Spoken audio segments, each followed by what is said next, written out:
You're up, Brad. All right, I'm going to dig as we move resolution. 23112. I have both the invoice and the resolution printed. There we go. All right.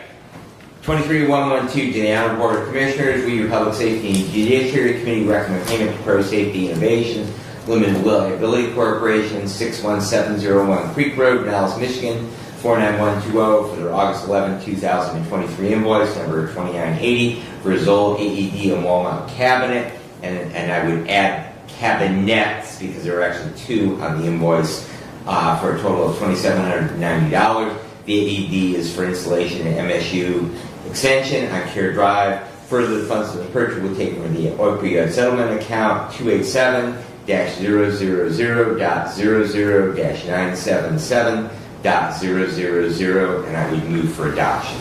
And second. All right, and so the follow-up on this, we previously had approved a resolution for the purchase of an additional AED at MSU Extension. This invoice, number one, reflects the pricing that was used in that resolution was pricing in when we purchased 18 of those units a year ago, and so they're actually, it did not have the current pricing, so this reflects an increase in the price from when we bought a number of them in one purchase and purchased them a year ago that were almost took a year. Actually, I do believe it did take a year to fulfill that order, so there has been a price increase. The other addition on there is there are actually two cabinets on here. The second cabinet was ordered by Randy because when the AED that was approved previously at the youth home, they did not get a cabinet for it, and also under the original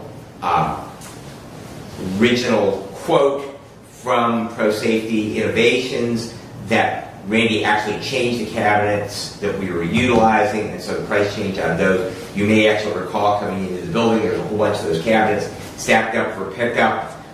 We had some challenges actually in getting those picked up, but we actually, the ones we originally ordered, they weren't suitable for the locations we were going to install them, so we did make a change in the cabinets. So that information, when I was historically looking back, and my apologies for not having that updated information. So this basically, this resolution is a replacement, and it reflects the changes in the cost. Number one for the AED, number two the different cabinet, and a total of two cabinets, one of which is for the youth home, one of which is for MSU Extension. Hopefully, Commissioner Leininger, I know that you have continued concerns about this. However, that is the reason for the change in the resolution. And my concern is even more so now, since we have the opioid committee that we've created. All other expenditures out of that opioid account are being reviewed by that opioid committee. This hasn't been.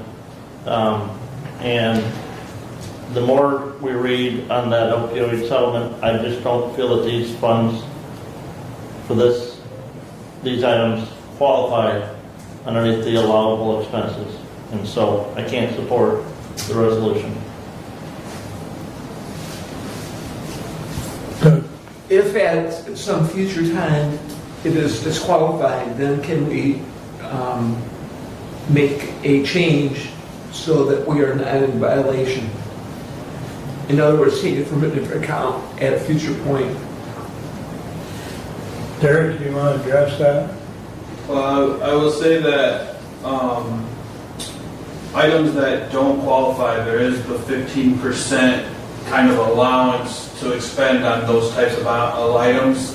So if later you found out it wouldn't be acceptable, which I don't think it would count towards it, then you'd have to use it towards your 15% of those funds. And we have to report that annually to the state, anything that we use under that piece of the legislation. But Derek, that 15%, I think if I've heard you correct in the past, that's statewide. 15% of the statewide settlement can be used for non-allowable expenses.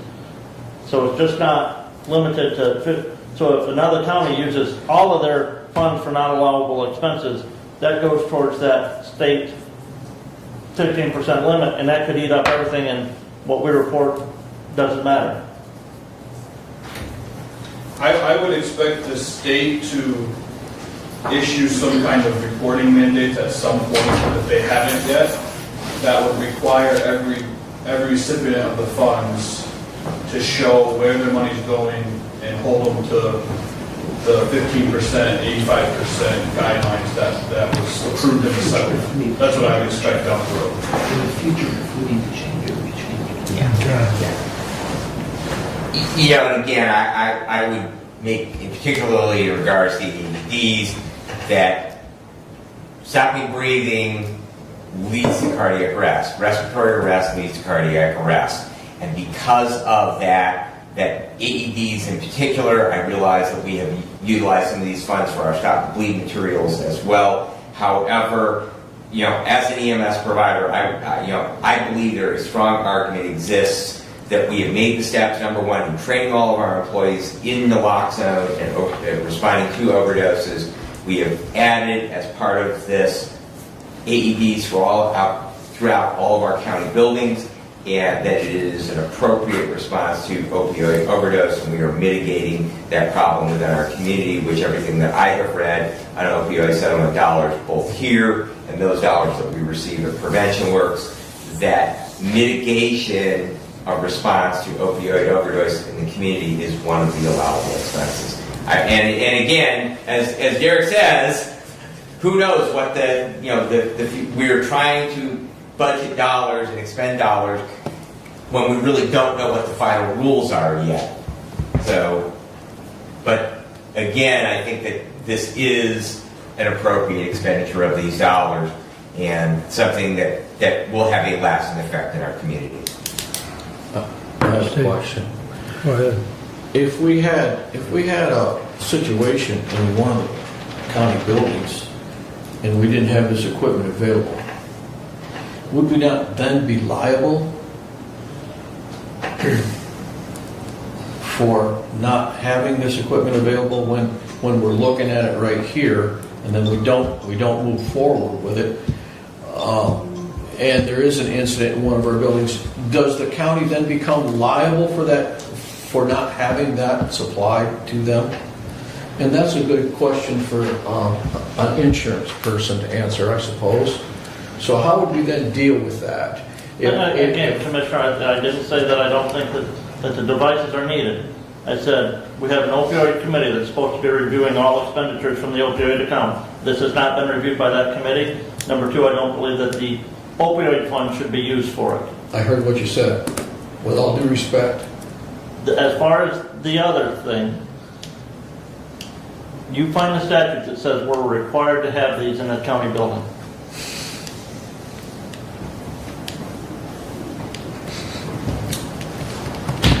I'm asking the question. There isn't none. Could we be? We could be sued for anything. Sure. Okay, it's just a question of then. Our lawyer's better than theirs. Would we be held liable for not providing such assistance? Yeah, that's my question. That's always a possibility. Doug? The question seems to be the account that the money is coming from, not the item itself. If in the future we need to change the account, we can do that. We can approve it today out of the opioid account. If that is shown to be the wrong account, then at some point we can, it sounds like we're going to get the item. We can change the account number as needed in the future. Now, what that account number is going to be, I don't know. And I know my book is this thick on where we're headed. So, but that is my comment for today, that, it seems to be in question, but the question could go that it is allowable. So, that's my comment. Derek? Would you like me to get in touch with Amy Dolinke about those specific expenses, just so we know for future reference? I think that'd be a good idea, Derek. In particularly, in light of the idea that we want to have continued training for our employees, both new ones and recertify every 2 years. And so I think that probably is an appropriate question. question there. And my final comment would be that I believe this would be a good thing to have at all our facilities, if not for constituents coming and going, but for our own employees, should they, God forbid, have an issue and not have this available to them. Well, and I If I think, can go ahead. just following up to that, Commissioner, that we know that early CPR and early defibrillation is the leading cause to surviving cardiac arrest. And so you are spot on that, we've heard about response times. Basically, when your heart stops beating, you stop supplying blood to the brain, and that means your brain starts dying. So the faster that we can restore circulation, either through chest compressions or defibrillation, the more brain tissue that survives that event. So yes, when we look at emergent responses, we just heard from Reading Emergency Unit, who has a station literally just down the street here, that the response times on that, you have about 11 minutes to not have blood going to your brain. Look at those average response times in an emergent situation, and yes, we can make a difference by having that product available here. Any other discussion on 23-112? Roll call, please, Jody. Commissioner Lanius? Yes. Commissioner Wiley? Yes. Commissioner Benzing? Yes. Commissioner Leininger? No. Commissioner Ingalls? Yes. Passes 4-1. Please continue. Thank you. If I may, Commissioner, real quick, You may. because it involves those cabinets. I was in the courthouse last week and walked from the rotunda area on the main floor up by the elevator, and there's a sign there that says AED, and there's no cabinet underneath it. Randy, I don't know anything about it. okay. I wonder if those are the old signage with the oak cabinets. I'm assuming probably so. I'll have to Would you follow up take a on look at that and maybe get those Yeah. relocated? Thank you, because we did have some very nice oak cabinets for our old AEDs that we had, and so that signage may not. So thank you for bringing that to our attention. I'm sure Randy will get that taken care of. All right, I will continue on with my report. Medical control met on Thursday, August 10th. Review has started. Thank you, Commissioner.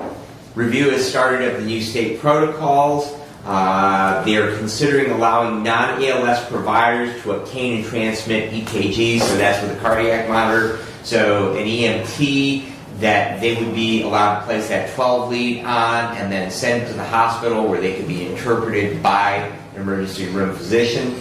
That is already a practice in a number of other counties, and so particularly when we have BLS units, because Hillsdale County is not an all ALS county, we have agencies that are running BLS units, and so they do already have cardiac monitors. They just have to be locked in the AED mode if they are on a truck with BLS providers. So they are reviewing that to allow for that here in Hillsdale, and one of the small challenge is we have, thank you, we have two different companies or providers. We have Zoll that Reading Emergency uses, and then we have a number of other agencies that use LifePath and Stryker. So, but we will continue to have that discussion. They are also having a discussion on changing the drug bags that medical first responder agencies have to allow for the carrying and include in those aspirin for those individuals who are experiencing chest pain. The discussion on that is kind of interesting. Currently, those MFR bags, they have epinephrine EpiPens for individuals that are suffering from anaphylaxis, difficulty in breathing. They have 2 doses, an adult dosage and a pediatric dosage in them. They also have Narcan or naloxone in them. The addition of aspirin, the problem with that is once that drug bag is broken, it takes that drug bag out of service, and it's a required item on an EMS vehicle. So in effect, it takes that vehicle out of service until a drug bag is replaced. The problem is MFR agencies don't transport patients to the hospital. So you could have an agency in Montgomery or Woodbridge, Moscow, that is a considerable distance away from the hospital, and they would keep that vehicle up in service with that proper drug bag. Personnel would then have to actually go to the hospital and utilize the exchange cabinet there. And so we're trying to figure out a workable method, whether that means putting a second MFR bag, which is a cost then, in particularly in regards to those auto injectors, the EpiPens, because they're pretty expensive. There is a solution that's allowed in protocols that potentially is a workaround, but that will continue to be a discussion. That protocol was not approved, and because there is so much to those new protocols, we are actually, right now we're meeting quarterly, but we are going to meet again in September, so I will update you after that meeting. Prevention Works is looking at expending the remaining SOAR funding, which is opioid settlement dollars that have come directly to that agency, that they have remaining for this fiscal year. They are on a state fiscal year with those funds, so they have to be expended by the end of September. So they are looking at expending them on a media campaign that will cover a number of different platforms, social media and other platforms, in regards to unwanted medication disposal. We have a number of sites, and I continually get asked questions, I'm sure you do as well from your constituents, about what to do with unneeded, unwanted medications. Sometimes they have a loved one that passed away or goes on to someplace such as our medical care facility. They're cleaning out the home. They have medications that they no longer need, and they're looking for a proper way to dispose of them. We have a number of sites. Our Sheriff's Department is available 24/7. There's always someone there at the desk. You can go up and ring the doorbell, and they will take those items from you. Somerset Township, they have a medication disposal container. Litchfield City Hall has a medication disposal container, and Hillsdale City Hall has a medication disposal container. So those are all sites, and this campaign would promote disposing of them properly and where those locations are at. They have not voted yet to move forward with that, but it would be about $5,000. They have about $6,000 remaining in that pot of money, and that would be an allowable usage of those to do that campaign. The County Child Death Review Team did meet on the 15th, and we will meet again in September. Normally, again, we meet quarterly. The Emergency Telephone Services Board, or 911 Board, met on August the 16th. The Osseo and Cambridge Towers have had their inspection. I believe they have to be inspected every 3 years. We have had those inspections on them. They continue to be old, and the Osseo Tower, the equipment on it, we continue to have issues with voice transmission.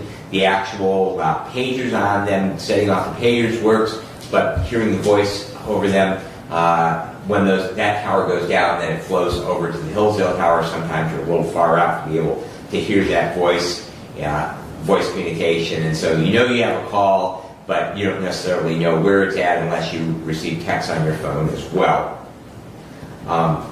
They're looking at currently of switching over the CAD or computer-aided dispatch software. The provider that we have been using for a number of years, ID Systems, that software is difficult to use.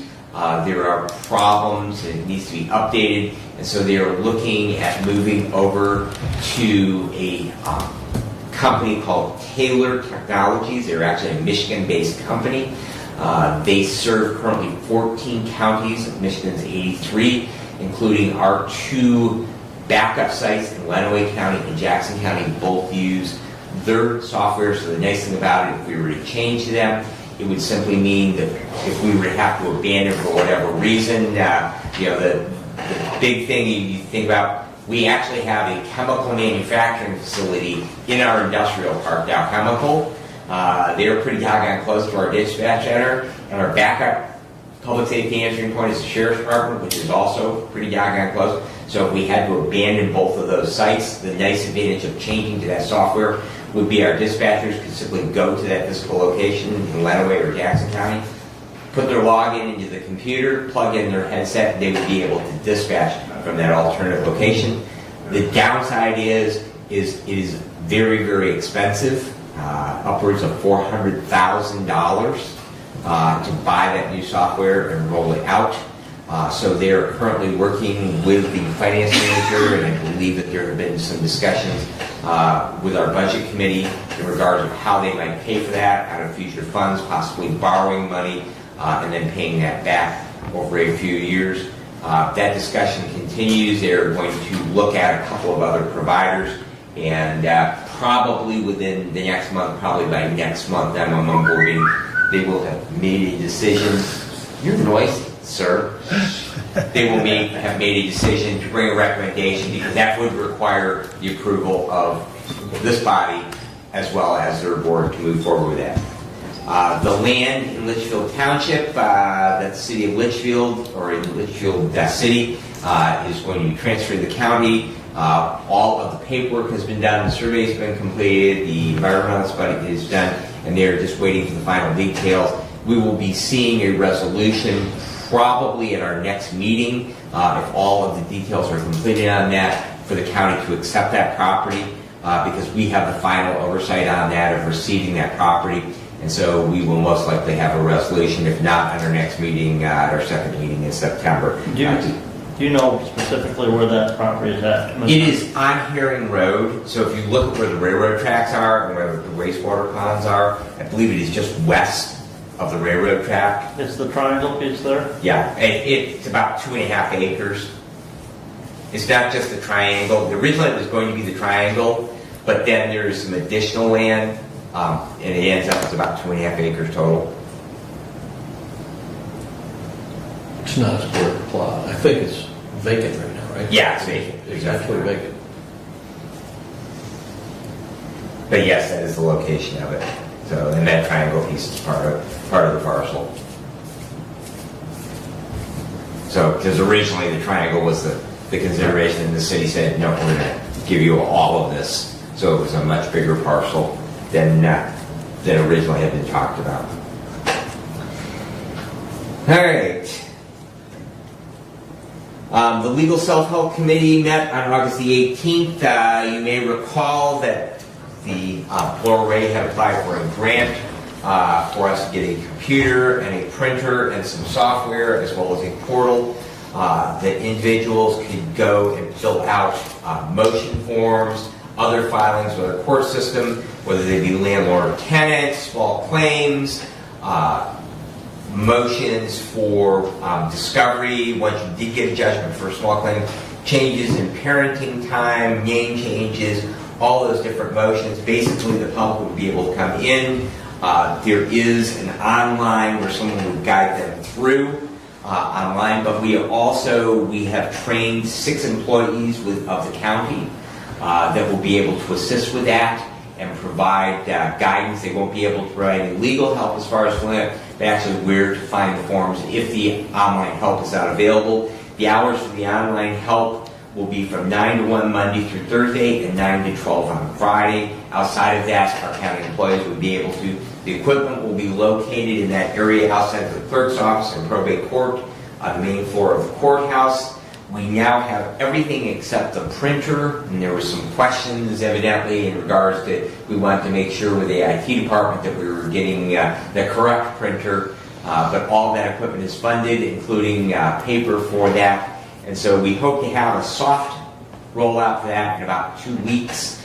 And we will have a press release both with WCSR and the Daily News in regards to that will be available. And I'm sure that the employees over in the clerk's office or in probate court would be happy once we get that and going to help you take a look at that and demonstrate how that would be available. And Jody's rolling her eyes. Was that commentary, Jody? So, but it will be a nice asset to have for all of our courts here within the county. We've had several meetings, Commissioner Wiley and myself, with Sarah from the Medical Examiner's Office, as well as the Office of the Leininger County Administrator, We have another one tomorrow to try and address some concerns in regards to that operating agreement that we now have in place with Jackson County. We are just not sure right now of the actual direction, and we're trying to hammer that out and smooth that over. And then all three counties do have a scheduled meeting for the last week of the month, and so we'll have all the parties, and hopefully we can get those concerns addressed at that time. I was going through my MTA magazine last night, and kind of interesting, noted in there, Public Acts 43 and 44 now allow for law enforcement agencies to recover the cost of a paid academy if officers leave within a certain period of time. So you may recall when we had a discussion in regards to paying for individuals joining our sheriff's department, if we could recover or hold them to a contract in regards to that, and we were told at that point no. Evidently statute has now changed. That went into effect as of June the 14th. So any individuals who do go to an academy after that date now will be subject to those two new pieces of legislation that have been enacted. And we have not had a real problem with individuals that we have paid for leaving, because the sheriff has been very diligent in trying to get local people, people who have vested interest in remaining here within the county. But it does give us a little bit more encouragement for those individuals to at least work for our sheriff's department for a period of time. And that concludes my report, unless you have questions. Questions or comments? I do have one quick question. What was the Public Act numbers? It is 43 and 44 of 2023. Thank you. You're welcome. Other comments or questions for Greg? We will take a 5-minute break Thank you. before Doug starts his report. You're still excited.